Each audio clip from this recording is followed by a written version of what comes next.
One tweet is enough to ruin your life in Saudi Arabia, to get you killed. Everywhere they have their, the spy. The spy are everywhere. They arrested my brothers, 2 of my brothers and a group of my friends. And then they killed Jamal. Montreal is known for its long, brutal winters, and even here, Saudi activists are not beyond the reach of the cold, controlling grip of their regime. When Jamal Khashoggi was executed and allegedly dismembered by a hit squad inside Saudi Arabia's consulate in Istanbul 2 months ago, a collective shiver was felt among opponents of the regime. The man accused of involvement in his murder, de facto ruler Mohammed bin Salman, here meeting Theresa May, apparently has several activists in his crosshairs. We just have to keep fighting. One of them is Omar Abdulaziz, now holed up in a Montreal hotel. After coming to Canada as a student, he began hosting a popular satirical program on YouTube called Sedition. His student scholarship was cancelled after he incurred the wrath of the Saudi government by mocking its leaders and human rights record. He corresponded closely with Khashoggi, discussing ways to counter what they called the Saudi Cyber Patrol Army, labeling them as the flies. I've been attacked and criticized by the flies. Saying Khashoggi referred to MBS as a beast, they faced an onslaught of online threats.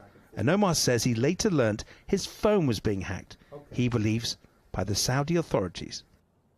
This summer, a few months before Khashoggi's killing, Omar says he was approached by 2 representatives of Mohammed bin Salman, known as MBS. They travelled to meet him in Montreal with one of his brothers. They were saying that we do have a message from MBS, and he really wants you to be here in Saudi Arabia. He reads your tweets, and he watches your videos, and he really likes you. They met at this cafe, talks over coffee and cakes, secretly recorded by Omar. We do have a message from MBS. He says that I got your back. So I asked him one question. I said, what makes me special? Not to be jailed like them. He said, no, it's completely different story with you. You don't have to worry about it. Just as Khashoggi was allegedly told to go to Istanbul's Saudi consulate, so too Omar was told to visit the Saudi embassy in Ottawa. They've tried the same with me. They were trying to convince me to go back to the embassy in May 2018, but I refused to go there. And Jamal told me not to go there. by the way, yeah. He said, no, you don't have to. They can do it while you're staying home. The men and Omar's brother returned to Saudi Arabia without him. He says revenge was swift. I didn't cooperate with them when I didn't go to the embassy with them. A few months later, 15 armed men entered our house in Saudi Arabia. They took 2 of my brothers. And then they killed Jamal.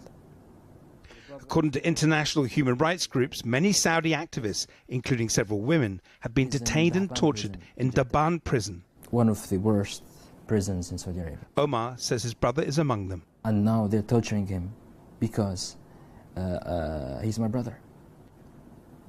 They used like electric stuff to shock him. Activists in the United States say they too are still being targeted following Khashoggi's killing. Abdullah al-Auda fled here to Washington, D.C. last year. His father Salman, a prominent cleric with 14 million Twitter followers, has been imprisoned for criticizing the government and may even face the death penalty. Abdullah says he recently learned that his name is on a dissident hit list and that Khashoggi's name was there too. Somebody called me and he said, we have a news that your name is on that list. On several occasions, Abdullah shared a platform with Khashoggi. Now he says the Saudi government has hit back, freezing his consular services, withholding a new passport, telling him to go home. They frankly refused to renew my passport, and they asked me to go back to Saudi Arabia. They said my services are frozen in the kingdom. It's like I do not exist.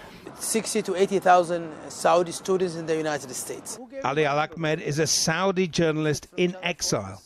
Like Abdullah, he says he's seen how the Saudi state has cut scholarships among its students in Washington as a way of trying to silence even the mildest dissent.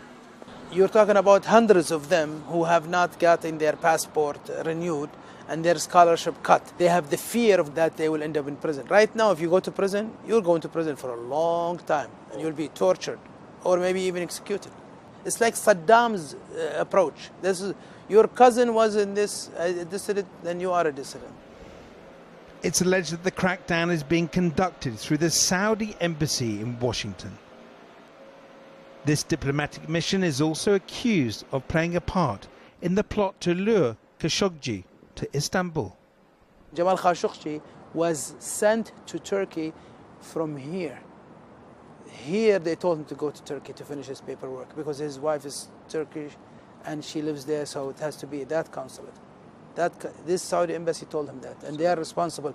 Have you? So that was planned. That's of course the Saudi council who told Mr. Khashoggi to go to Turkey. He's still here.